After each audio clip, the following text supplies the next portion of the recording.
รอก็แค่เฉยยินมาฉันอยากยินมาในสายขาดจวงเนี่ยย้อนเราสู่เขาก็ได้ดีกว่าปากคุณเยี่ยมคุณยันในขนาดดอกสวัสดีค่ะดูน้องเพราะว่าขนาดออก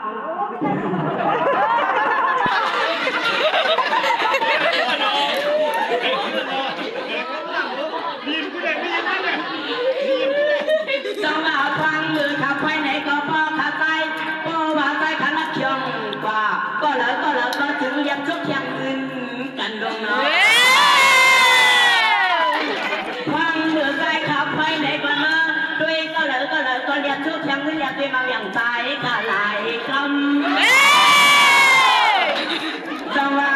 ด้วยก็โดนนอนเนื้อกินก็ได้ใจยืมไปเงินจับอย่างละหลายครั้งเนาะทำได้ปิ่นน้องตาเสียดีเข้ามาเวียงเด็กเข้ามาเวียงกำยังวิกวันใครอยู่ในเนาะสวัสดีกันน้องเข้ากันเลยก็เลยวันกันมาตู้สู้เพื่อนยังสู้เต่าสังเสาเนี่ยมันเที่ยงกวน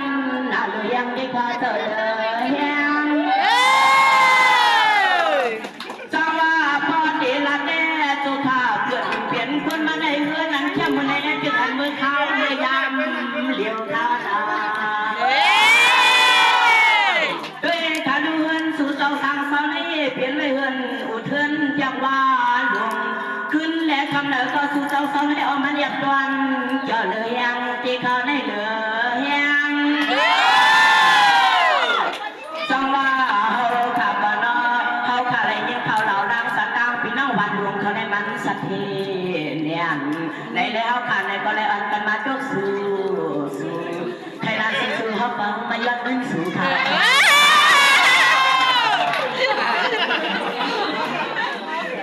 จังหวะด้วยขาดูน้องตาดีสั่งปังไว้ในก็เขาพันในมันหลงเงินดำเขาขายย้อนเราสู่เจ้ามาไฟมาเทียมเขาเนาะสวรรค์สู่เจ้าไฟเทียมเขาขาในก็เขาขาดทวงอย่างเดือดทวงเขาเดือดทวงสวัสดีขาดูน้องสู่เจ้าก็น้องหมอพังเชียงเปียงตาเธอก็แล้วก็ไปขนาดเนาะสวรรค์กันมาดังเขาเนาะเมื่อเขาขาตาเจ็บเหี่ยววันมากก็นะสู่เจ้าผู้ก็ผู้คนยันมาเที่ยวเขาคันเลยก็เลยมักขามากว่าสิจับเขาสิจับสวัสดีค่ะหลวงนะ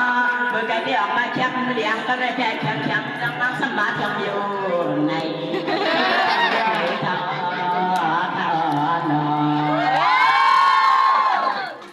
สวัสดีค่ะหลวงน้องฟังเมื่อใจขลัดฟังในก็สู่เจ้ามองห้องปันเสียนปัญญาขาตาได้ใจขาส่วนยันวิธีเนื่องจากเห็นไหน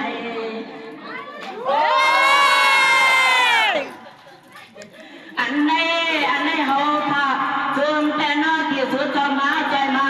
เทียมฟังเมื่อใครสั่งไปในก็ย้อนสู่เจ้ามือสู่เที่ยวอัดคงเฮียนจังว่าสู่เจ้าแต่นอก็ว่ามือเที่ยวอัดอีกไว้เขาขาในก็เขาขาฟังเพื่อเสียงดังสู่เจ้าเต็มมือวันมือเพียวเขาขาบ้านนอกว่าสู่เจ้าเต็มมือกาเที่ยงไหลลำเพียงในเขา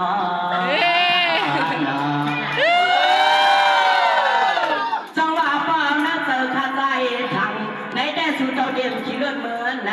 อันสู่เจ้าเดียมเมื่อในแต่อยู่สู่เจ้าเดียขี่พัดอย่างสายฟ้าด้วยขาหล่นนอด้วยเฮือนละในก็มีจังตาด้วยที่เฮือนละในก็เฮือนก็จะอุดเดียมบ้าเพราะว่าสู่เจ้ามือหัดไว้เขาแต่อยู่เขาจังไรเงินสู่อย่างเดียวเขาทำการให้เราอยู่สู่เจ้ามือแค่สู่อย่างเดียวในขยโยนอจังว่าวันกันมือขันเอาเพราะว่าขยันสั่งไว้ปังสู่เจ้าที่ไรเมื่ออันเที่ยวดูเย็นการมันเชี่ยงชวนเนี่ยเลยยังเข้าเลยเฮียงจังว่าวันกันมือขันเอาเขาขับไปฟังเสียงตาที่ปีน้องวันดวงเขาที่ไม่วันมือเพียวเขาขับไปฟังเสียงตาปีน้องวัน วันลงเขาเจ้าเจ็บวันเดินเที่ยวเขาขาดเก็บประหารที่โหดทางนั้นมั่งพี่น้องวันลงเขาวันเดินเที่ยวเขานอสุดนาแทนสวัสดีสุดเราใส่ยำเขาในเขาขาดแต่ตื่นดูเย็นเตี้ยสุดตองกันอันว่าพี่ในก็ให้พี่น้องตามเชื่อมันอย่าเป็นยาขนาดเป็นยาสว่าพี่น้องตามเสียงอยู่ดีกินหวานกัดเย็นเตือนเมื่อกินมื้อนั้นในก็เพียนมากันพี่เข้ามาสั่งนอสั่งว่าพี่น้องตามเสียงอยู่จะมีเย็นเขียนวันนั้นเข้ามันอย่าเปลี่ยนมีคณะเปลี่ยนมีจังว่าพี่น้องวันลงเขาเจ้าเฮ็ดทำการงานสำคัญถึงเขาก็ได้เกิดวังถึงเขาก็ได้เกิดวังมีมักก็นำคณะดอกจังว่าเขาขาดตาคือลูกเรียนก็ได้สุดวังเมียงสุดเขาก็ได้อยู่คุมโยอันทนาด้วยขันโนาคนเขาก็มาดูวันก็มาให้เขาขาดจุ่มเนี่ยเหลือจงขนาดเหลือจงด้วยขันโนาเขาขามาห้องเสียงที่แล้วนำเงินในเย้าดูวันก็มาวันมาถึงดูวันก็มาวันมาถึง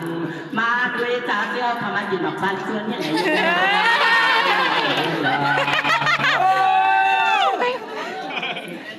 จังหวะด้วยขนมน้ำฟังมือใจขลังไหนก็ถูกเจ้าถึงสมองเสียงปัญญาเย็นไหนอันในใจขาดจุ่มเนี่ยเหลือจงขนาดเหลือจงคุยกันในด้วยกลางวันก่อนนอถึงสัมพอเธอหลับสิ่งถึงขิงข้าวขาดที่ไหลมือกันยาวขาเนาะจังว่ากับการก็มันสัมพันธ์ต่อพ่อเจอใจเขาว่าแต่ถึงเขาพอเกี่ยวเมืองถึงเมืองไก่สำเลียงดูในที่สุดไปเที่ยงข้าวยาวน้อย้อนเขาไปเลยขึ้นเขียนกว่าฟ้าเขาขย้อนเขาไปเลยขึ้นเขียนกว่าฟ้าไว้นาจำไปขึ้นมาห้องความแน่คือเขาเกิดความจากไหนก็มือดีมือว่าถึงเฮาจังหวะพอไปวันหนึ่งวันแล้วนะคดีถึงในแท้เฮาคดีสมาห้องมาหวังและเที่ยงก็ฟังหน้าฟังเรื่องจังไปขึ้นทำกันเที่ยงฟังเมื่อเหลียวในแท้เฮาคดีย้อนมือกว่าจังหวะไปคดีนอกหมอเดียมหมอนังกวนเว้ยก็มีเจอเข้ามาห้องแน่ความสังตัวว่าใจขลายหลาดอ่อนกว่าเสียวพิษมาเนาะแค้นกับความยังปัญหาสังตัวว่าใจขลายยินเลยพิษเลยเพื่อนไหนก็แค้นกับความยังปัญหาแค้นกับความยังปัญหาเพื่ออะไรไม่ลองพิษกว่าจังหวะใจขลายก็หมดแดงมันนังควันสังตัวว่าได้หลัดออกว่าผู้ปิ่งน้ำน้ำเสียงไหนก็แค้นกับความยังเสียกันสวัสดีค่ะก่อนเนาะที่พี่ดำพูดที่ลูกมันเนาะพออะไรที่ก็แค้นกับความยังกันค่ะคืออะไรนี่ลองพิจทำ